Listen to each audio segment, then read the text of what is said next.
तर मुंबईमध्ये सकाळपासून मुसळधार पाऊस पाहायला मिळतोय आणि पाणी सुद्धा ठिकठिकाणी साचायला सुरुवात झाली आहे। मुंबईमध्ये सकाळपासून जोरदार पाऊस सुरू झालेला आहे आणि त्यामुळेच अनेक ठिकाणी पाणी साचायला सुरुवात झाली। अंधेरी सबवेची आपण ही दृश्य बघतोय। अधिक माहिती घेऊया, जुई जाधव आमची प्रतिनिधी आपल्या सोबत आहे। जुई, काय सध्याची स्थिती? अंधेरीत पाणी भरायला सुरुवात झाली आहे। प्रज्ञा, केवळ अंधेरीतच नाही तर मुंबईच्या सकल भागांमध्ये आता पाणी साचायला सुरुवात झाली आहे। चौथा दिवस आहे, सलग चौथ्या दिवशी मुंबईत मुसळधार पाऊस पडतोय। मी ज्या ठिकाणी उभी आहे हे दादर टीटी सर्कल आहे आणि टिळक ब्रिजची सुरुवात आहे। इथूनच टिळक ब्रिजला सुरुवात होते। मात्र आपण पाहतोय की याच भागामध्ये आता पाणी साचायला सुरुवात झालं आहे। केवळ या भागात नाही तर रस्त्याच्या दोन्ही बाजूला पाणी साचण्यास सुरुवात झाली आहे। एक गाडी देखील आपण पाहतोय की या पाण्यामुळे बंद पडली आहे आणि याच पाण्यातून गाडी असतील, मोटरसायकल असतील, आपली वाट काढतायत आणि पाण्यातून वाट काढण्यासाठी प्रयत्न करतायत। मात्र जर हा पाऊस पुढचे काही तास असाच सुरू राहिला तर पुन्हा एकदा मुंबईमध्ये कालसारखी परिस्थिती निर्माण होऊ शकते। मुंबईची तुंबई होऊ शकते, कारण का 9:30 वाजता ही भरतीची वेळ आहे आणि भरतीच्या दरम्यान जर हा पाऊस असाच सुरू राहिला तर मात्र मुंबईमध्ये पुन्हा एकदा पाणी भरू शकतं आणि केवळ सकल भागांमध्येच नाही तर ठिकठिकाणी पाणी भरू शकतं। आणि सध्या तरी जी माहिती मिळते, मुंबईची लाईफलाईन असणारी लोकल सध्या तरी कुठेही बंद झालेली नाही, ठप्प झालेली नाही। मात्र जी रस्ते वाहतूक आहे, रस्ते वाहतुकीवर आता याचा परिणाम व्हायला सुरुवात झाली आहे, कारण का ठिकठिकाणी पाणी साचल्याने नागरिक एकदम धीम्या गतीने या पाण्यातून आपली वाट काढतायत आणि आपल्या दिशेने जाण्यासाठी प्रयत्न करतायत। परिणामी आपण पाहू शकतो की जो ट्रॅफिक जाम देखील व्हायला सुरुवात होत आहे। त्यामुळे नागरिकांना वारंवार आवाहन केलं जात आहे की जर घराबाहेर पडा, जर गरजेचं असेल तरच घराबाहेर पडा। हा दादर टीटीचा परिसर आहे, ब्रिजच्या त्या पलीकडे वडा सुरू होतो, त्या बाजूला देखील पाणी भरलं आहे गुडघाभर। त्यामुळे नागरिकांना आपण देखील आपल्या माध्यमातून आवाहन करूया प्रज्ञा की जर गरजेचं असेल तरच घराबाहेर पडा, अन्यथा पडू नका, कारण का आज मुंबईला रेड अलर्ट देण्यात आला आहे आणि आज देखील मुंबईमध्ये असाच पाऊस, अशीच पावसाची बॅटिंग ही पाहायला मिळणार आहे। अगदी तू म्हणतेस असं जोरदार पाऊस हा सध्या आहेच आणि रेड अलर्टमुळे सावधानता बाळगणं गरजेचं असणार आहे। सध्या ज्या भागामध्ये पाणी साचलेलं आहे दादर टीटी परिसरामध्ये, हा अतिशय नेहमी वर्दळीचा असणारा भाग आहे, कारण बाहेरगावहून येणाऱ्या एसटी बसेस या इथे दाखल होत असतात। तसंच जड वाहतूक जी आहे ती सुद्धा या भागातून मोठ्या प्रमाणात होते। मात्र आज जी नेहमीची वाहतूक असते त्याचप्रमाणे वाहतूक दिसते की वाहतूक थोडीशी संथ कमी आहे असं जाणवतंय का? थोड्याशा बसेस ज्या आहेत त्या कमी आहेत असं जाणवतंय का? अगदीच प्रज्ञा, हा जो परिसर आहे दादर टीटीचा तो अगदी योग्य म्हणालीस की गजबजलेला परिसर असतो। ज्या गावाहून बसेस येतात लांब पल्ल्याच्या त्या इथे थांबतात आणि जर आपण पाहिलं तर मग एक बस जी आहे ती देखील इथे थांबलेली आहे, बालाजी नावाची, ती लांबून आलेली आहे आणि ती देखील या ब्रिज खाली थांबली आहे। ही बस कुठेही पुढे आलेली नाहीये। अशा ज्या लांब पल्ल्याच्या बसेस असतात त्या इथे येतात। दादर स्टेशन इथे जवळ आहे, त्यामुळे ज्या गाड्या असतात, लांब पल्ल्याच्या ट्रेन्स असतात त्या देखील इथे पहाटेच्या वेळी येतात आणि बरेच नागरिक त्या ट्रेन मधून येतात।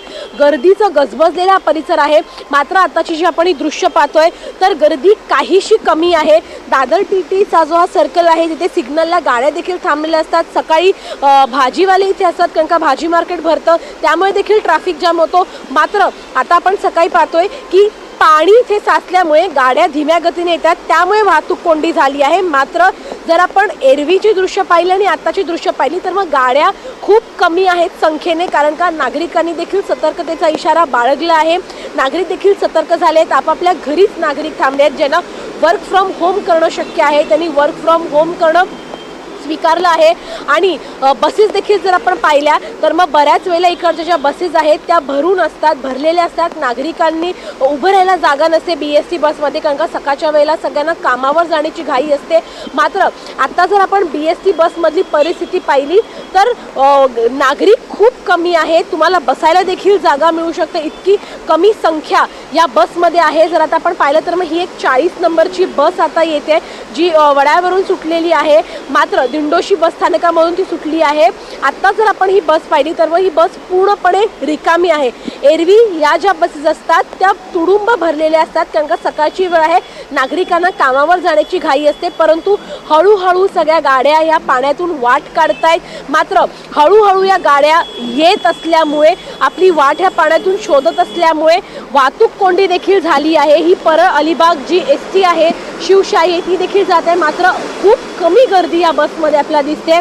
त्यामुळे निश्चितच मुंबईची गर्दी आज या परिसरामध्ये आपल्याला कमी पाहायला मिळते, कारण का नागरिकांनी घरी राहणं पसंत केलं आहे या पावसातून। कारण का नागरिकांना आवाहन वारंवार प्रशासन करते की घराबाहेर पडू नका, गरजेचं असेल तरच घराबाहेर पडा। आणि परिणाम आपण पाहतोय की पाण्यातून वाट काढत गाड्या चालल्या, त्यामुळे वाहतूक कोंडी होते, मात्र गर्दी जी आहे रस्त्यावरची ती कमी पाहायला मिळते। प्रज्ञा, जुई सध्या तू उभी आहेस इथे, तो फुटपाथ आहे की रस्ता आहे हे समजणार नाही, इतकं पाणी या ठिकाणी भरलेलं आहे।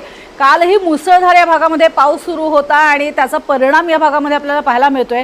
आज रेड अलर्ट देण्यात आलेला आहे। सध्याचं जे वातावरण आहे ते कसं आहे, भरतीचा काळ जो आहे तो सुद्धा तितकाच महत्त्वाचा असणार आहे। या संदर्भातले अपडेट तुझ्याकडनं घेणार आहोत, मात्र त्याचबरोबर आणखीन एक महत्त्वाची बातमी आहे। मध्य रेल्वे पश्चिम रेल्वेला पावसाचा मोठा फटका बसलेला आहे।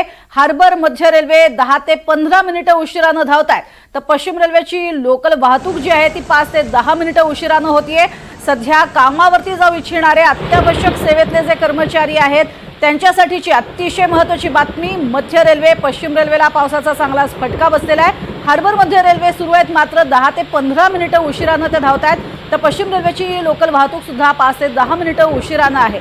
या संदर्भातले सुद्धा अपडेट आपण जुई जाधव हिच्याकडनं घेणार आहोत। जुई, काल पाहिलं होतं आपण ठिकठिकाणी पाणी साचलं होतं, मध्य रेल्वेवरती दादरमध्ये असेल पाणी साचलं होतं, तसंच कुर्ल्यामध्ये तर दरवेळेला प्रत्येक मोठ्या पावसामध्ये पाणी भरतंच। सध्याची काय सिच्युएशन?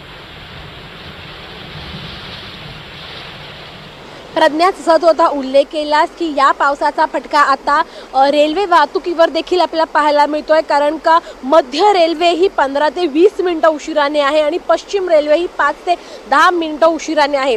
काल जो पाऊस पडत होता त्या पावसामुळे मध्य रेल्वेच्या ट्रॅकवर पाणी साचलं होतं। कुर्ला स्थानकावर गाड्या ठप्प झाल्या होत्या, जवळपास एकाच ट्रॅकवर 2 ते 3 गाड्या ह्या लागोपाठ उभ्या होत्या आणि आज देखील पहाटेपासूनच पाऊस पडतोय, त्यामुळे याचा फटका पुन्हा एकदा रेल वाहतुकीवर झाला आहे। कारण का मध्य रेल्वे ही 15 ते 20 मिनिटं उशिराने धावते आणि पश्चिम रेल्वे ही 5 ते 10 मिनिटं उशिराने धावते, त्यामुळे जे अत्यावश्यक सेवेतील कर्मचारी आहेत ज्यांना कामावर जाण्याशिवाय पर्याय नाही आहे त्यांच्यासाठी ही माहिती अत्यंत महत्त्वाची आहे की वेळेचं नियोजन करूनच तुम्ही घराबाहेर पडा।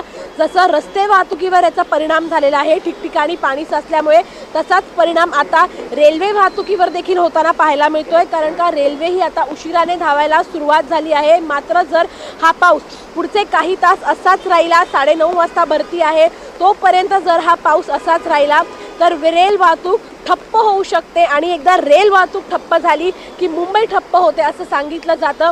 त्यामुळे निश्चितच नागरिकांनी देखील वेळेचं नियोजन करूनच रेल्वे चार्ट बघूनच बाहेर पडावं की रेल्वे किती उशिरा आहेत आणि गरजेचं असेल तरच घराबाहेर पडा। आपण वारंवार यावर याचा उल्लेख करतोय की जर गरजेचं असेल तरच घराबाहेर पडा, कारण का पाऊस आज तुफान आहे बाहेर। प्रज्ञा, नक्कीच जुई, तुर्तास धन्यवाद या संपूर्ण सविस्तर माहितीसाठी। तर सकाळी 9:30 वाजता भरती असल्यामुळे ठिकठिकाणी पाणी साचण्यास हे कदाचित आतापासून सुरुवात होती आहे आणि सध्या काही ठिकाणी रेल्वे रुळांवरती सुद्धा पाणी साचलेलं पाहायला मिळतंय।